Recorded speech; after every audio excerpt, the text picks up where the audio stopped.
சில மனுஷருடைய உதவியை நம்பி நீங்க காத்திருக்கிறீங்க. கர்த்தர் சொல்ற நானே செய்வேன். சில நேரத்துல நான் ஜெபிப்பேன், ஆண்டவரே எனக்கு எந்த மனுஷரும் இந்த இடத்துல ஹெல்ப் பண்ணக்கூடாது. ஏன்?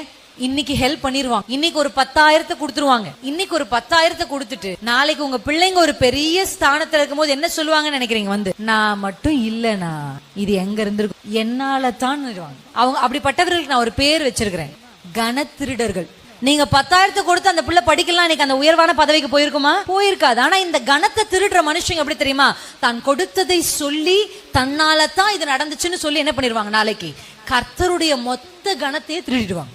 அந்த பிள்ளை போய் கர்த்தர் எனக்கு இதை செய்தார்னு சொல்லும் போது, கர்த்தர் எங்க செஞ்சாரு, நான் தானே 10,000 கொடுத்தேன் அப்படின்னு சொல்லி உடனே ஆண்டவருடைய கணத்தை திருடிடுவாங்க. அதனால நான் சில நேரத்துல இப்படி ஜெபிச்சிருக்கிறேன், ஆண்டவரே எனக்கு யாருமே உதவி செய்யக்கூடாது இந்த இடத்துல. ஏன் தெரியுமா?